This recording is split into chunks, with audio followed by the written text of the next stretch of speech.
Hello and good afternoon, everyone. Welcome to Tuesday Notary Titans for Tuesday, March 30th, 2021. It's the end of the month. Thank you so much for those who can pop in and share your afternoon with us. My name is Bill Soroka. I'm the founder of NotaryCoach.com and author of Sign and Thrive, How to Make Six Figures as a Mobile Notary and Loan Signing Agent. I'm here with our co-host, Carol Ray. Every time I see Barbara, Carol, it I know. throws me I'm off. using her computer. Actually, I've inherited her computer. You're taking it over. Carol Ray, founder of Notary2Pro.com. And Carol, if it's all right with you, I'd like to do things a little bit differently this time because I saw some chat last week where there might still be some confusion about what we do in our everyday business. So I wondered if you could introduce yourself and introduce the world again to what Notary2Pro is. Oh, you want me to talk first? Yeah, I want you to introduce yourself so people can see that. Yeah, no problem. Oh, gosh. Notary to Pro. Notary to Pro is my baby that I gave birth to in 2009. And it is because I was a retired escrow manager and then 14 years as a signing agent. And I literally watched a lot of people who would have been wonderful at doing this fail because there was absolutely no training designed for notary signing agents. So I decided in 2009 that I was going to become, as well as keeping my business going, I was going to try to train people. And we've got well over 10,000 graduates all over the country. It's very detailed. I love working with people. And in fact, we're getting ready to do some new things. We're going to take students who are in different stages, the ones that are scared to death, which they all are, to start in the training, what they go through. And then the next stage is actually getting their certification and starting to reach out for work, market themselves. And then they start to get the work, and now they're a year in and they're busy and they're doing really well. And then they get to the point where they're in the stage 4, which is very happy, successful, secure in their positions and loving what they're doing. And that's basically what we're all about. It's myself and my daughter, and occasionally my husband and my other daughter, but family run business. And I love what we do, and I love our graduates. Awesome. Thank you so much for that, Carol. And thank you for your certification program as well. I put a link in the chat room. It is Notary2Pro, the number 2, pro.com. Laura, I saw you sneak in here. How's it going, Laura? Hey, it's going great. Awesome. Thanks for having me today. Always look forward to TNT. I'm Laura Biewer, and I am founder of Coach Me Laura and the Notary Symposium. And it's great to be here. Yeah, I'm so glad that you're here, Laura. We're doing things a little differently last week, and I think you and I got a chance to talk about it. But can you tell us about your services at CoachMeLaura.com so people know what you do and what you offer? Absolutely. Thanks for that opportunity. I do a couple of things in coaching, and one is I take a good look at specialty work. People might recognize that as general notary work, pretty much everything that is not loan signings. And I have videos set up in a replay library where I talk about what is that kind of work, what's special about it, what do I need to know, how do I find that kind of work. And right now there's about 10 videos in there, and every year I add to it. So if you already have it, you'll get the new ones as they come in automatically. The other area, and that's pre-recorded, but I do live work one-on-one with notaries who want to further their skills, either in their state statutes and in terms of. Thank you. Oh my goodness. Got a big thank you in there. All right. Big thank you. Great. Per state. So this is tailored 2 hours with me one-on-one, where we go over your statutes first. And then what we do is we go over documents, state-specific documents, and we start walking through what do we need to look for? What are the clues? Can I use this? How do I fill that out? If I can't use it, what can I do instead? And that's about 8 to 10 documents. It takes about an hour just to work through that. And really, it's a master class when you look at it, because I don't just repeat what you might know about your statutes. I look at the other details that you might not know because it isn't written in there. And where do you need to find that? And the other master class that I teach is in the NSA world.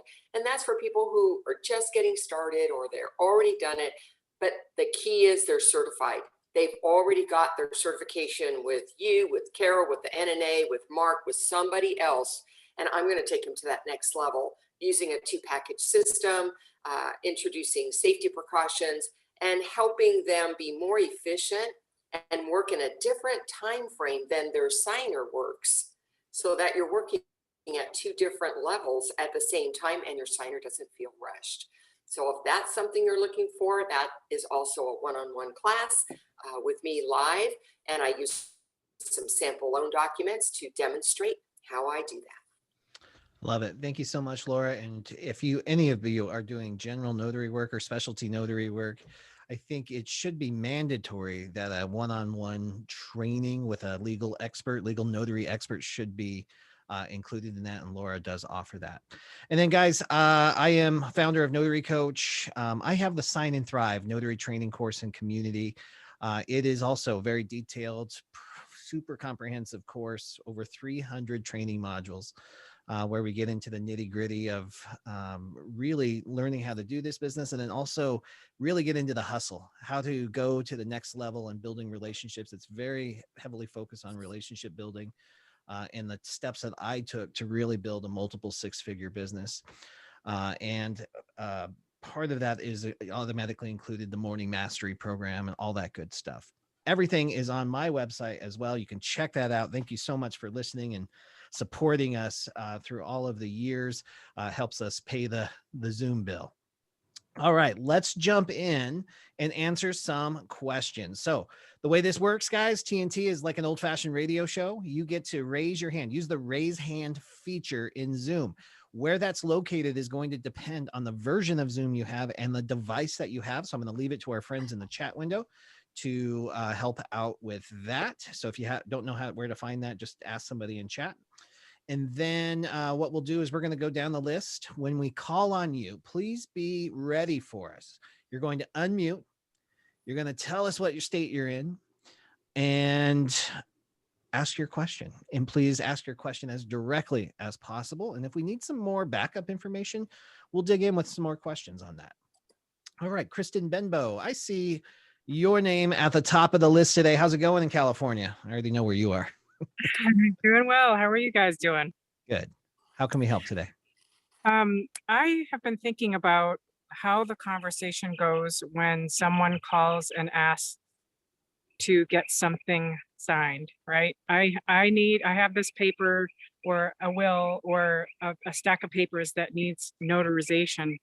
And I was wondering if there was sort of a funnel, or for lack of a better term, like how the conversation, what kinds of questions you would ask the person so that you're not just saying, all right, well, what's your address? I'll be over there in a few minutes. Like, is there a conversation or a specific dialogue that you're having with them?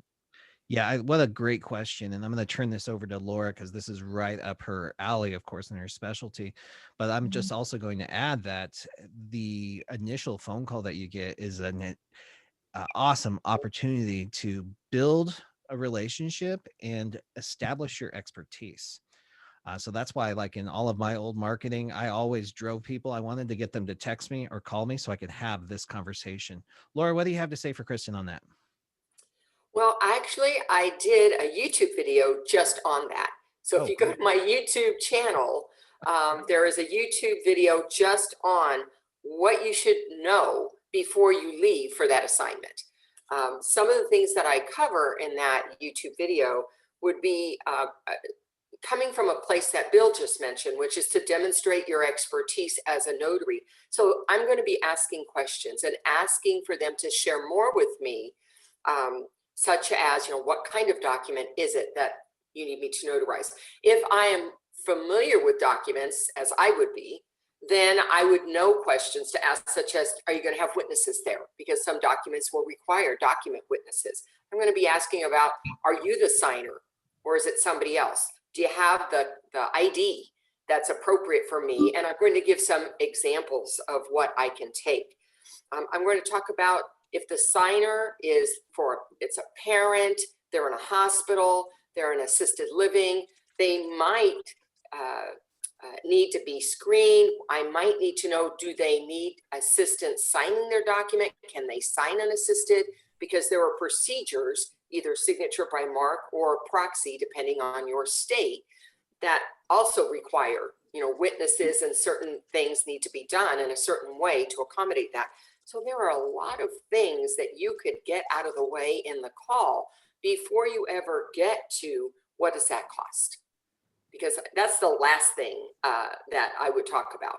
I would always start with understanding what do they need from me so that I have a better picture of what it is I can provide for them. And if you come from that place, I think, one, they're not going to care about the price. So that really is a non-issue. What's really the issue is they need something notarized, they're not sure how to do it, and they're looking to you to help them figure out what's needed. So I hope that helps you. I love that. And Bill, with that link that you sent, was that to her YouTube video or was that another? Okay, great. That's Laura's video. Yeah, it's in the chat window. Thank you. Yeah, you bet. So, and I just want to really emphasize that too, because the trap, and you see it still today in all the forums, is everybody the customers that call, their first question is, how much does this cost? Because right now they have no idea what they really need. Somebody told them they needed a notarization. They think that just means a stamp. So part of our job is to educate that. And if you take the time, I love what Kimberly said, more questions equals more money, because that is exactly the truth. If you ask questions and you build rapport and you establish that expertise, money's not going to matter as much. I tell people that they can probably get it cheaper if they find somebody closer, and they will tell me, I don't want anybody else. You're the one that answered the phone. You're the one that sounds like you know what you're doing. I want you. So awesome. I think we got some background noise, guys. Let's make sure that we all stay muted. I'm going to go through and I'm mute a few people. All right. Thank you so much. Great. Kristen, what a great way to kick off the conversation. Thank you for that. Henry Felder, always a pleasure to see you here. You want to unmute? Tell everybody what state you're in and how we can help. Good afternoon, Bill, Laura, Carol. This is Henry from New York. I got two questions for Carol. Laura. Laura, when I'm signing off on the mortgage or deed of trust, and I'm doing my notarial part, and I'm dealing with a borrower or two borrowers, but it feels like it's multiple lines there for room for fraud.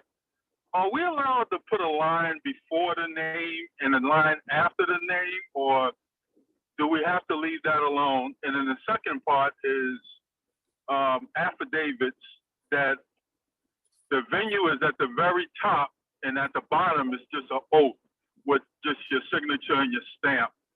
Are we supposed to fill in that venue part at the top if it's outside of our venue? Okay, Henry, thanks for asking those two questions. First, on the deed of trust, is this extra space or lines you're speaking of in your certificate area? Yes. Okay. Yes. So, yes, sometimes they will have plenty of room because they may have many more signers than what was anticipated. And you absolutely can put in the names and draw a line across the extra spaces that are there, kind of like a blank check. You know, when you finish writing, you just add a line to the end so that nobody can add lines or add names there. Your other question about splitting the venue from the rest of your notarization. So this is a little more complex question. Sometimes there's a venue at the top and it's really the property venue. And so it means that's where the property is in that state and county, and it's not meant for the notary. And sometimes it is your venue, and what some states allow to have happen is for their their certificate to be split, where it starts, then they put document information, and then they continue on with the notarization, and that is acceptable in some states. I can't speak to New York whether that's an acceptable method in your state without researching it myself. I just am aware of that. If you're in the state of California, it's absolutely not acceptable to split up any part of your certificate from the time you hit the box all the way to your signature. It must be all complete with no interference from the document. So every time you come upon this, I think part of it has to do with what's the document. If it's a property document, I'm suspecting that it belongs to the property. If it's not a property document, I'm suspecting it's part of the notarization, and you have a few ways to handle it. One is you could repeat the venue down at your notarization, and that's where your venue is, and consider the venue at the top as part of the document rather than as part of the notarization. That's one potential way to handle that. Another one is to reach out to find out what they are expecting there. If you're not sure, reach out to your hiring company and say, look, I've got a venue at the top. It's not part of my notarization. Are you expecting the venue of the property there? Or is that supposed to be for me? So that you're sure you're filling it out correctly. I'd love to tell you it's always the same answer every time, but I don't believe it is.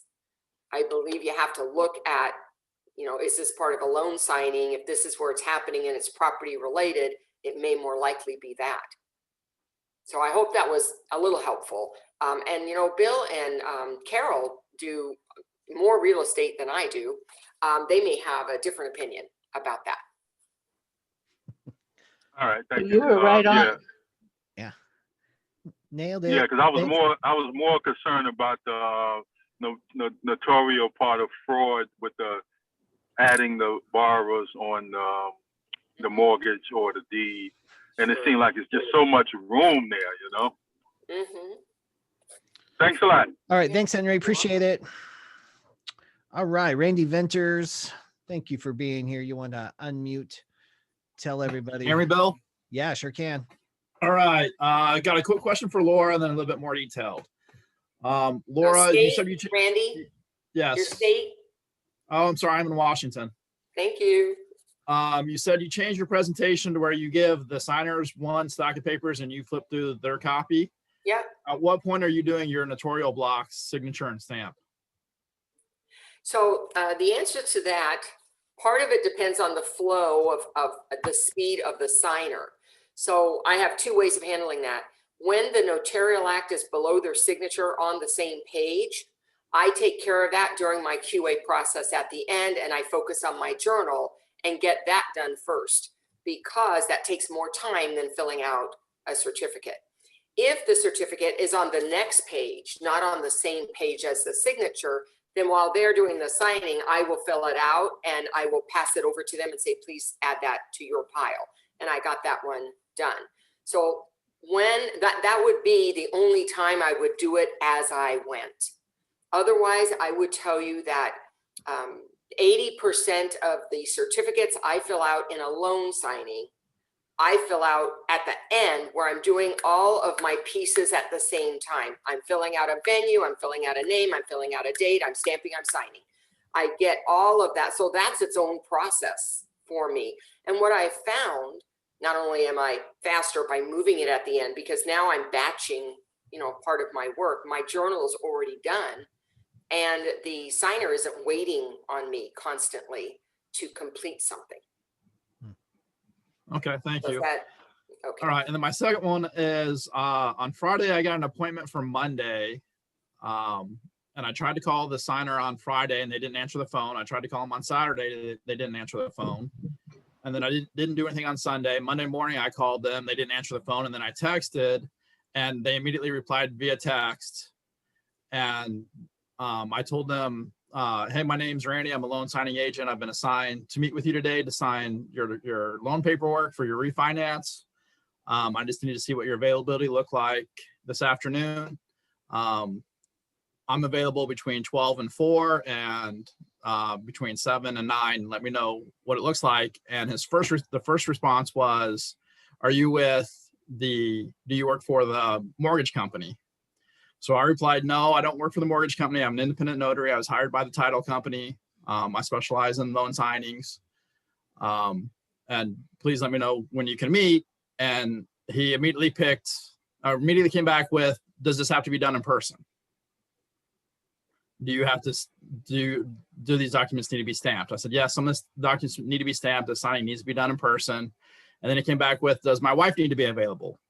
And I said, yes. And then he picked a time when he purposely knew I wasn't available and then wanted to meet on Tuesday instead. So I explained to him that I'm not the one that can authorize a change of date. And he needed to talk to the loan officer or the title company. And I would reach out to the title company. And then again, he said the only time he was available to meet is when I wasn't. So I started to get a really fishy feeling about it and just called the signing service and turned the job back to them. At that point, what is my responsibility to tell a title company as far as one is why I don't want to do the signing. And then two is, do I need to let them know, hey, I'm getting a fishy feeling. This person's not wanting to sign in person.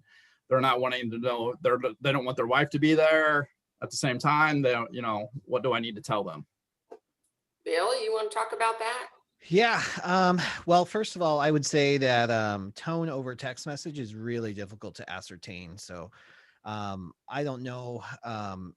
I would probably, in this instance, try to get on a call and figure out what the hesitancy is. He pissed off at the lender? Is it just been a total? I mean, we're 6 months down the road and he doesn't know what's going on. Has he been canceled on 18 times before? Is he trying to figure out if you're real?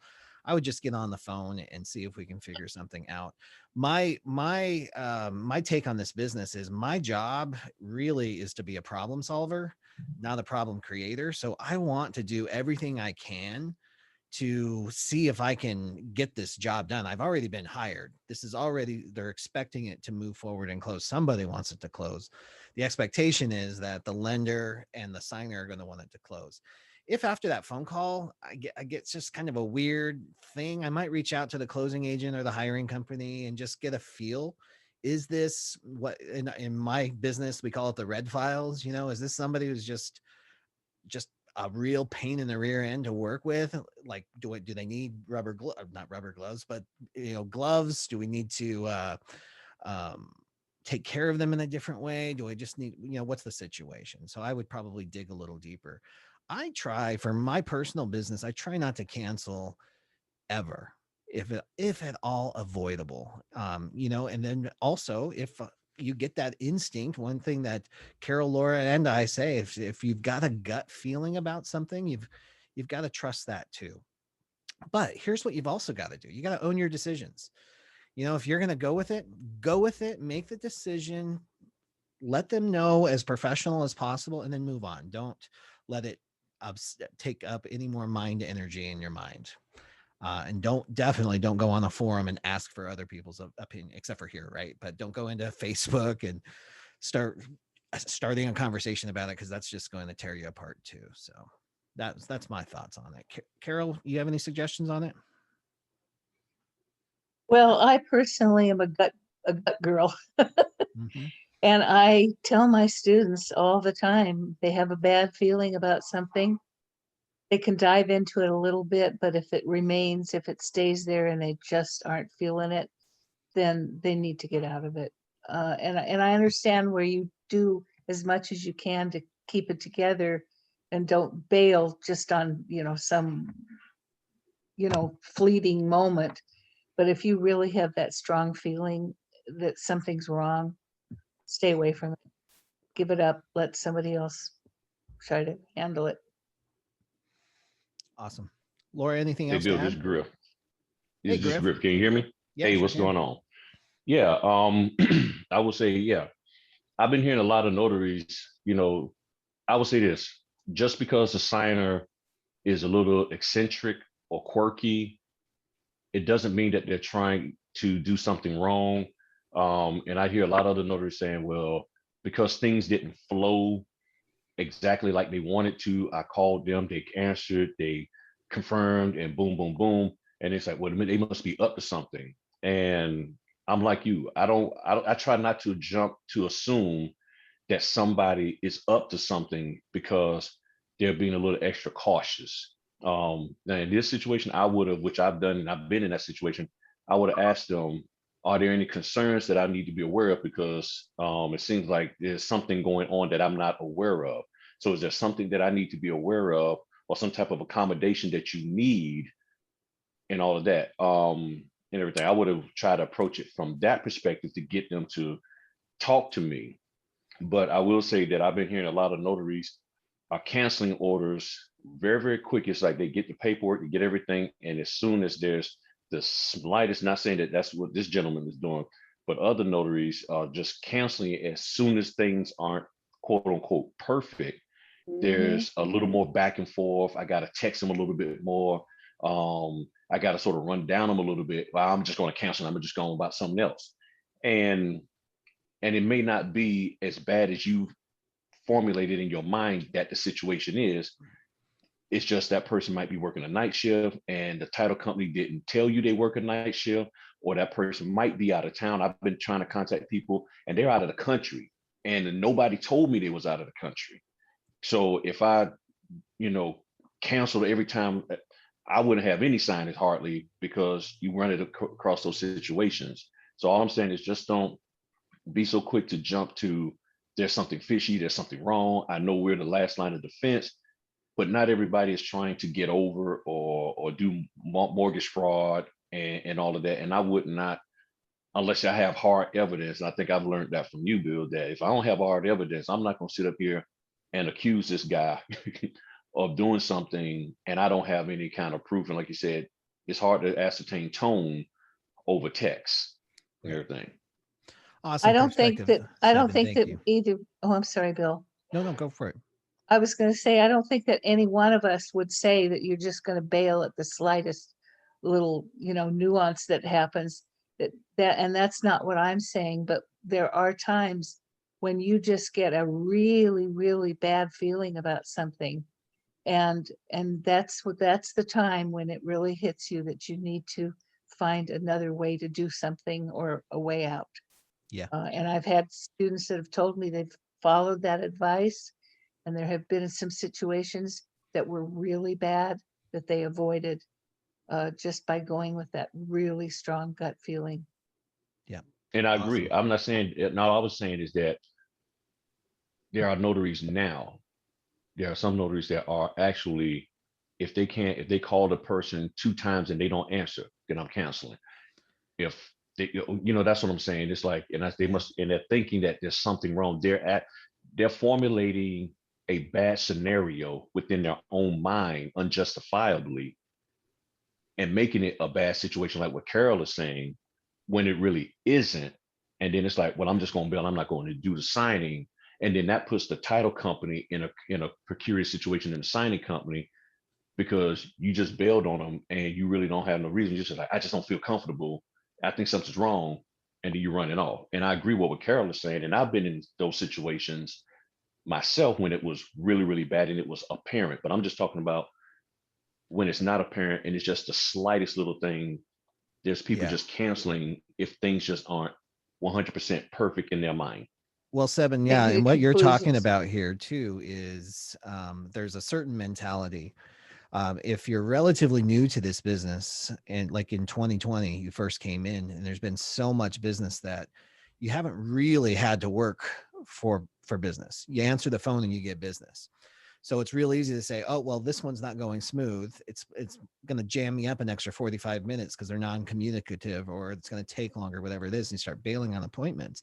This is not how the business always works. You have to approach this as a solution to a problem.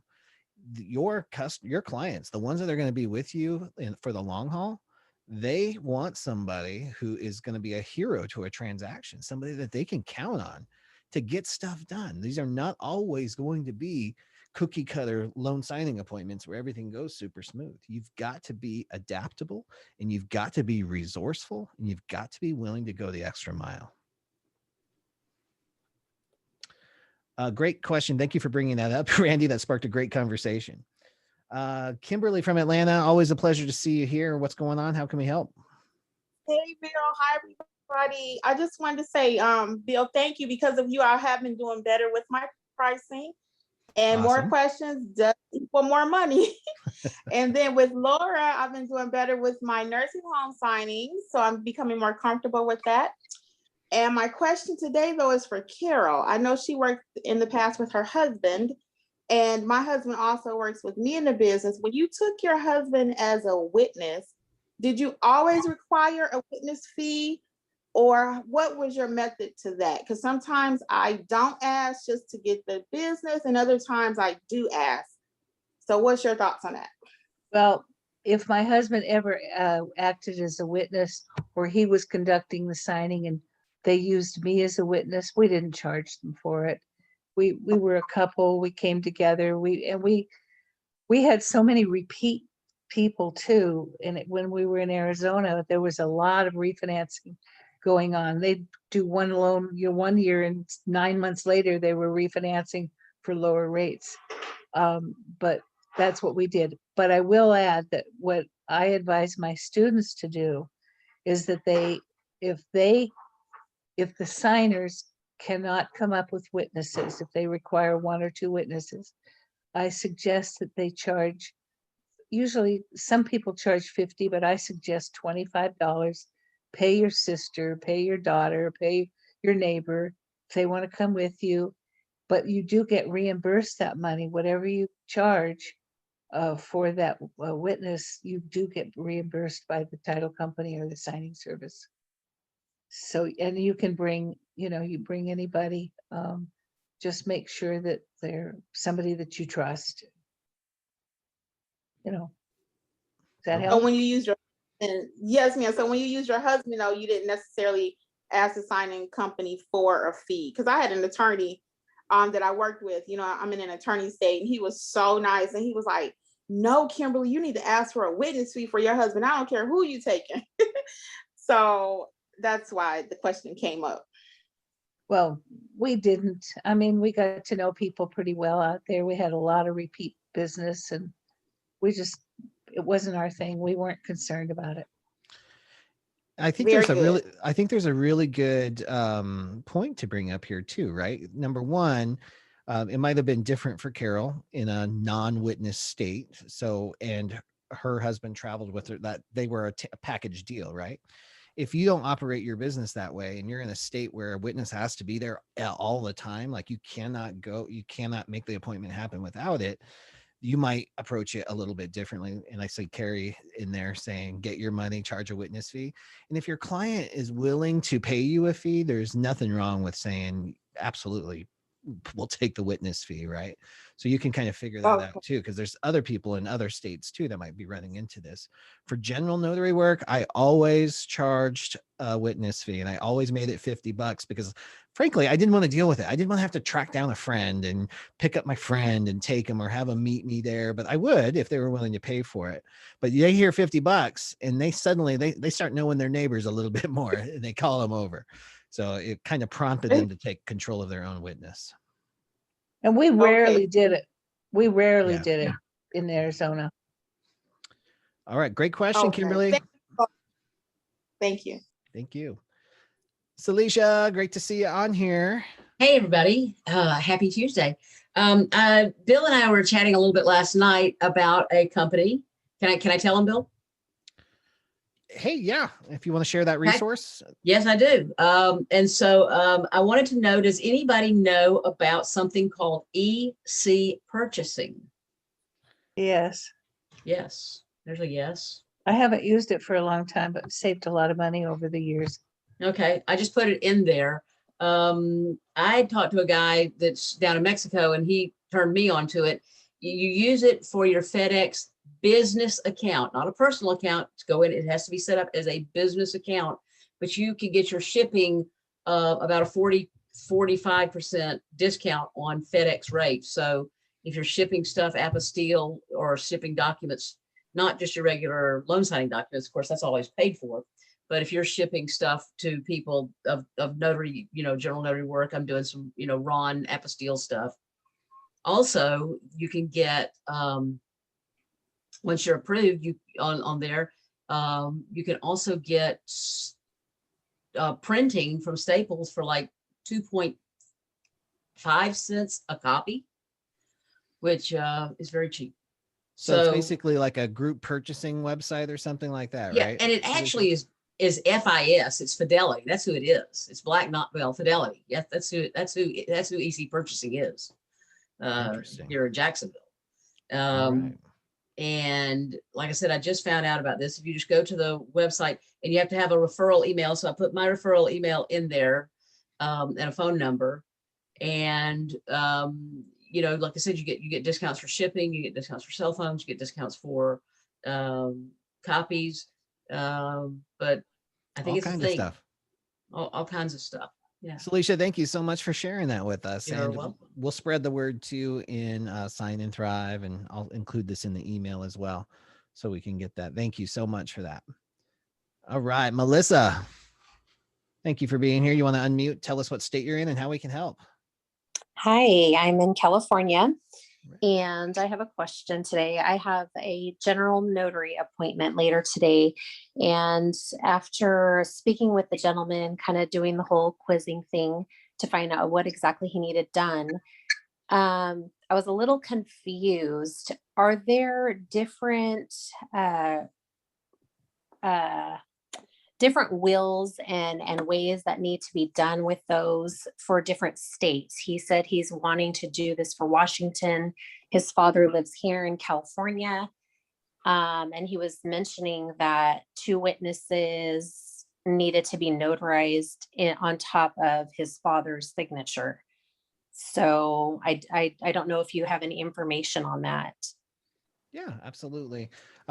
Laura, I know this is part of Laura Biewer Presents as well, but Laura, would you like to shed some light on this for Melissa? Absolutely. Most of the states, about 47, 48, just require 2 witnesses to witness the signing of the last will. However, there are states that require, in addition to that, something that might be called testamentary affidavit or self-proving affidavit, that one I see in Texas, or attestation clause, and that's a notarial act. Typically, I see the testator, the will maker, and the 2 witnesses, all 3 signatures will be notarized with a jurat after the 2 witnesses signed as witnesses to the will. So he got to look at his document. If it's asking for that, then yes, it's required. Okay. All right.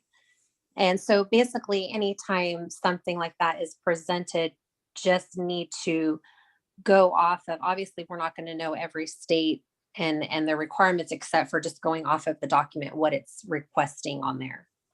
Right. And Melissa, it's not our job to know. I made it a business to know as much as I could, but it is the signer's job to make sure they're using the correct document, the correct format, and meeting their requirements for their state. It is not my job to make sure what they're presenting me meets their state's requirements. All I can do is share experience and ask questions, but in the bottom line is that's not part of a notary's job. Okay. All right. Thank you very much. It seems like this would be a great opportunity to also say what Carol says all the time. I hear you say all the time is listen to your document, right? Yeah. Let it speak to you, because it'll kind of guide you along on what is required. And then sometimes too, what I found in those estate planning appointments is a lot of the documents will say 2 witnesses or a notary. And when the customer's looking at it, they just see the notary block. So they think they need 2 witnesses and a notary. So there could be some of that happening too. But again, that'll be in the document as well. Yeah. And that, Bill, really what you're talking about is healthcare directives. Yeah. Specifically, that's where I see it. Yeah. Powers of attorney financial tend to be notarized. Perfect. Rather than just 2 witnesses. Great question, Melissa. Have a great appointment. Andrea B., thanks for being here. You want to unmute, tell us what state you're in and how we can help. Hi, thank you, Bill, Carol, Laura. I'm in California. I do definitely appreciate the the work that you all are doing every Tuesday in presenting this call and giving us an opportunity to further our knowledge. And at the beginning of this call, you all kind of spoke to what you do individually in your businesses. My question is, or I am seeking to further my knowledge, kind of fill in some gaps. And I wanted to know if you all can speak to the things that differentiate your businesses so that I can have a better sense of, which course I may want to purchase. And then I also wanted to know if I'm purchasing multiple courses, is there a discount or something like that available? Great question. Carol, do you want to kick it off? You do a really good explanation of the differences in our courses. Well, I think that we cover everything, the three of us. Notary to Pro is foundational. That's it. That's all I do. I don't go beyond the basics, the foundations. And that brings me up to something before I finish the answer. I was going to offer something today. Anybody who's interested, I wrote an article years and years ago called The Anatomy of a Loan. It's part of my course. And it talks about what everybody in this industry does, who they have a finger in this, from the application, the disbursement of funds. And I would be happy to send anybody who writes to us, I'll send them a copy of that article, because my students come to me all the time and say, now I know what a processor does. Now I know the difference between a title officer and an escrow officer. So if you'd like that, just send it to notarytopro@gmail.com. Okay, I'm foundational. I get people started from the very beginning of not knowing anything to the point where they are certified, and our certification is accepted nationally and welcomed by many, many companies. Bill will take you into the area of growing your business, marketing, and he does a lot of work with people in different fields so that he brings a lot of information from other people's endeavors that will help you succeed, grow your businesses, and he does a fantastic job. I've watched him grow, oh my God, in what, 2 years now, 2.5 years, Bill, since you were driving around in your car talking to your review mirror. We're about to have our 4-year anniversary. Is it really? Yeah, Oh can you my believe God. that? Yeah.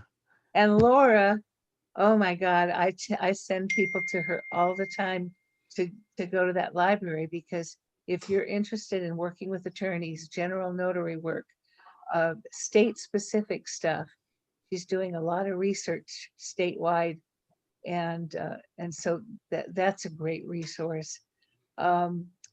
There's one other out there, I'm just going to mention him, Notary Stars. He does a lot of training with documents, going through, he has boot camp, and does a lot of training on all different types of documents. So between all of us, especially the three here, we have a lot to offer to help you start your business and become knowledgeable and successful and grow your business. Yeah. Thank you for that, Carol. That was a really good explanation, I think, of everything. So, Andrea, hopefully that helps out a little bit. Laura, anything else you wanted to add? I want to add that anybody who's a TNT follower, there is a discount, TNT discount on the library if you use the coupon code TNT. So you had asked about that. And if I have 2 live courses, and if you buy both courses, I do give a discount, 2 for discount. Fantastic. And then I'll just round it off too. So the Sign and Thrive is my main notary training course and community. It's only $33 a month after a 7-day free trial. Beyond that, though, I wanted to make sure that you guys got all the tools you need to succeed, because learning how to sign, date, stamp the paper, that's super important. Obviously, that's what we do.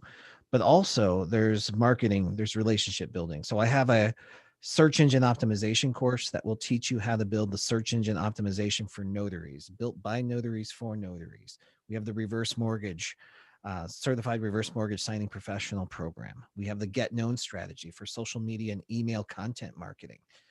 There's so much more to this business. So if you're going towards the next level, take a look at some of those classes too, because we've got to learn all this. This is a very multifaceted business. Sure, the stuff we do all day, every day is super important, but we're also entrepreneurs. We're business people. We've got to learn the marketing, the advertising, the how to add value to our audience. Who is our audience? Identifying who we're talking to. All of that matters. So between the three of us, this is really, I mean, it really is amazing what Tuesday Notary Titans is, guys. 3 people completely separate, like-minded, packing value in here. There is just about anything you're looking for, you can find with the 3 of us here. So thank you so much for being here. And thanks for asking that question, Andrea. Thank you very much. You bet. Michelle Knox, thank you for being here. You want to unmute? Tell us what state you're in and how we can help. Michelle Knox, going once. All right, we'll come back to you. I'll leave you up there. Janessa West. Gavel. Yeah, I know, right? We've got one. Janessa West, it's so great to see you again. Man, it has been a long time. How are you? Yes, it has. I'm doing great. I have maybe a 2-part question. Tell us what state you're in first. Sorry, Missouri. I'm in Missouri. All right, thanks. So I was originally commissioned in California, moved here, am rebuilding my business, and I have been out with my business partner marketing to law offices and title companies. And so often we come across the answer of, oh, we're all notaries. We don't need anybody outside of the office. So I'm wondering, I always rebuttal that with, well, if one of your customers can't come in, we can go to them. We work after hours and weekends where you guys are only available during office hours and more than likely can't leave the office. I try to offer different rebuttals that, seem sufficient, but I still get that same pushback. So that's the first question. Second question is, because it is so extremely easy to become a notary in Missouri, it's concerning to me.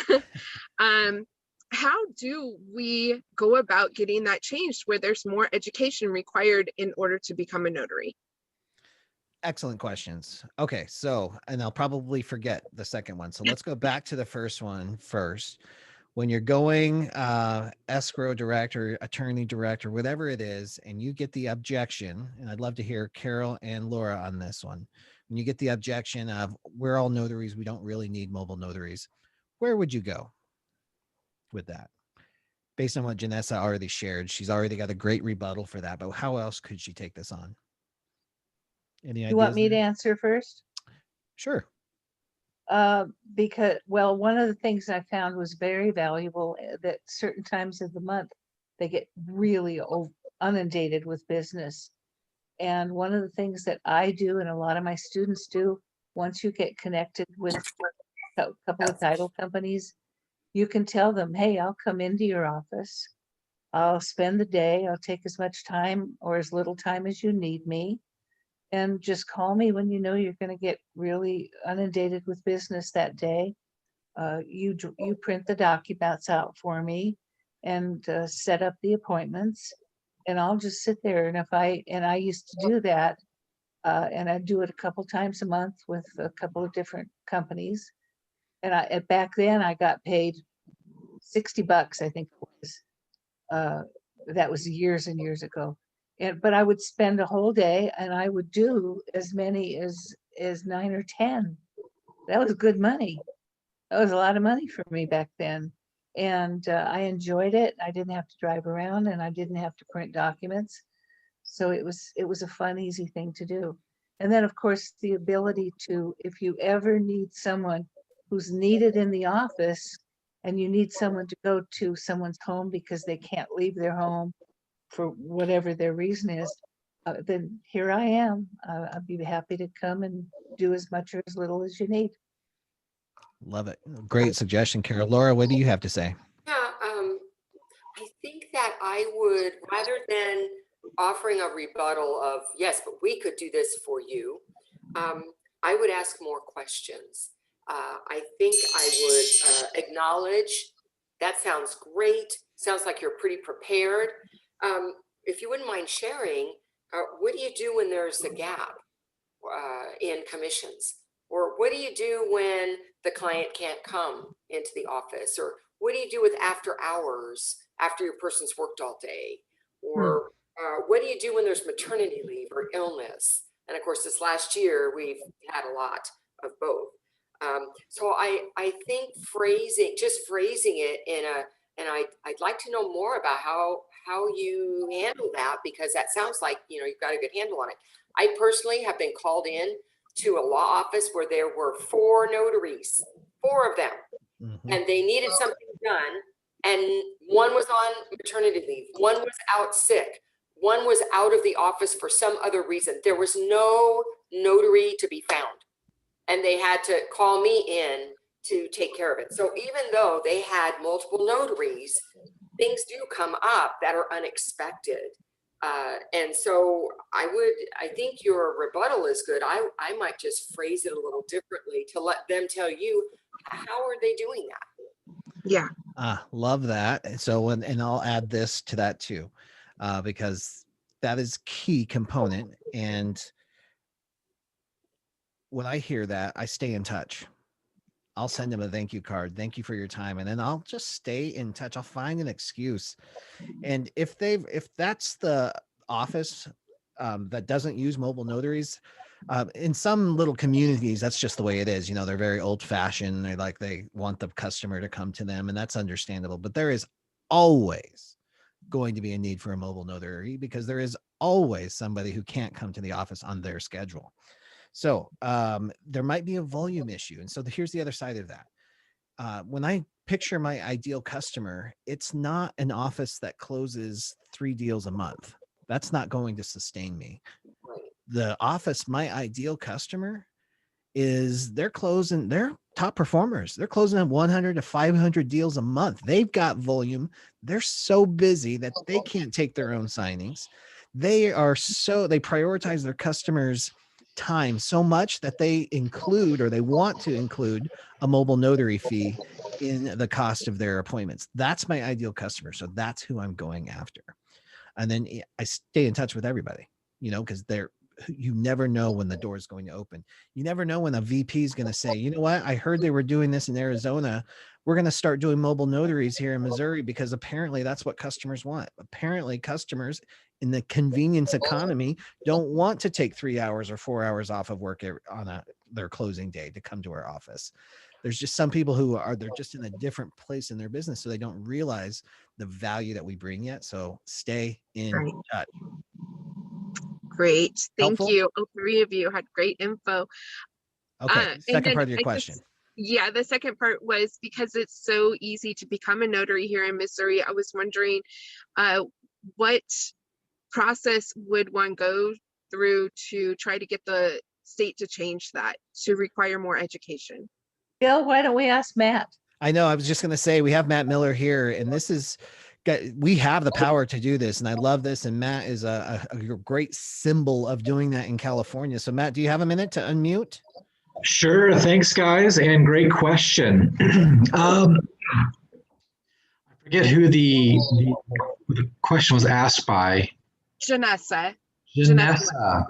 Janessa, great. So you can have an influence in your state, and it takes a little bit of legwork, but the first person you want to reach out to would be your Secretary of State or your governing body over the Notary Public program in your state. I know it's a little bit different for every state, but most states it's the Secretary of State's office. Then you want to reach out to your personal district state lawmaker, both your assemblyman and your senator, and start talking about why you think we need more education requirements in the state of Missouri, and what education requirements you might need, and how, this is the most important part, how those education requirements might benefit the consumer, not you, the consumer, right? You want to be consumer focused because that's who the lawmakers answer to, our voters, consumers. So it could be consumer protections, it could be more sound transactions, more rock solid notarizations, which would lead to less problems for consumers down the road, that sort of thing. And also start building a group of notaries in your state, with like-minded notaries that want to push this profession forward, that want to make it more professional and would like to push for more things than just education. Maybe, you want some education requirements. Maybe you want a bond requirement. And maybe because of all these extra steps, you might want to increase your notary fees too to cover those costs. So this can lead to much bigger, better things down the road, but it's going to take some organization to get started. And I'm happy to help and give any guidance I can. I did put my email address in the chat a bit ago, but you can email me at info@calnotaries.org. I hope that helps. Awesome. Great suggestions. Janessa, did he nail it? I muted you. I'm sorry. We were getting a little bit of feedback there. Yeah, I'm good. Thank you to all of you. I appreciate you all. Yeah. Thanks for being here. Good luck with that. Keep us posted. Thank you. All right. Let's pop back over to Michelle Knox real quick. Michelle, you there yet? Yes, I'm here. I apologize. I was driving and trying to park when you called my name. No worries. How can we help? What state are you in? How can we help? I'm in the state of Georgia. All right. I have a general notary appointment this evening. I got a call from a gentleman wanting his father's will, and he also said he had a codicil. I wasn't familiar with it. I've only kind of been doing this about 7 to 8 months. So I Googled it and I was able to see some examples, and I didn't see any area where there was notarial language. So my question is, he does have 2 witnesses lined up. And I know the will itself does not necessarily have to be notarized, but as far as the codicil, is that something that normally has notarial language on it? Or can I, or if it doesn't, can I just attach a loose leaf certificate? Laura, what do you say? Yeah, so it may or may not. There's versions of all forms, so there's no standard answer for that. But the answer to your client is if he would like to have any part of his will notarized, there's nothing preventing that from happening, but he has to give you the direction if the wording isn't already on documents for you, what kind he wants, because you're not going to know that. So he's going to have to let you know of the notarial acts you're able to perform on a signature in Georgia. Here are my options. Which one of these would you like? Okay. Okay, that answered my question. Thank you. All right. Awesome. Thanks, Michelle. Appreciate you being here. Glad it worked out. All right. I think we have time for one more question. Larry Greer, pleasure to see you on today. If you want to unmute, tell us what state you're in and how we can help. Hi, hey everyone. I'm San Francisco. I'm sorry, I'm in California. And before I ask my question, in answer to Janessa's question, I wonder, do you guys think that it's advisable or it would be helpful to specialize in something? Like, for instance, I signed up for the reverse mortgage course, and I kind of decided it wasn't for me, but supposing I'd gotten that certification or some other certification, I wonder if you think that would have been helpful in that situation to say, okay, you're all notaries, but are you, any of you, versed in XYZ? I can be really helpful in that situation. So, you may want to have me around for that. Yeah. Hey, that's a really great suggestion. And here's the thing. Anytime you can have an extra certification or extra education, anything that shows that you are clearly passionate about what you do and you care enough to get additional certifications, I think can serve you. But here's the thing about value. It's in the eye of the beholder, right? We might think that this is really this fancy thing and it really matters, right? We're certified loan signing agents. But a lot of times the consumer has no idea what that is. That's not necessarily a value to them. So choose your audience, know your audience. But for the most part, yes. Especially when you talk about, well, in reverse mortgages in particular, a lot of escrow officers that are doing what forward mortgages, they're so intimidated by reverse mortgages because nobody teaches them how to do it. And even the lenders that originate them sometimes don't know how to do it. So it's a great idea, Larry. Any type of certification. Yeah. Anyway, my question was, I was in a Facebook group, one of the notary Facebook book groups last night, and we got into a discussion about having to attach your own certificate to documents that you're notarizing. And someone pointed out that, like, my practice has always been when I'm attaching a certificate to a document, I write on the bottom of my certificate what document I'm attaching it to. And someone said that actually what you're supposed to do, according to the California Secretary of State handbook, is staple the certificate to the document, which kind of blew me away. I would think that would be the opposite. That would be something that everyone would hate, especially the people getting the document, because they have to stop and unstaple them. And I just wondered if you knew if that was in fact true, and if it, and the quote was from 2018. So I wonder if it's still valid. I would think so long as you notate what the certificate is for, that should be enough. Yeah, great question. Laura, would you mind addressing this and maybe address for loan signings and then specialty notary work separately? Okay, so yes, the expectation by the Secretary of State is that you staple the certificate to the signature page. It is in the directives that they publish. It has been published several times to do that. So that, just so you know, that is in the directives put out by the Secretary of State. Now let's talk about real life.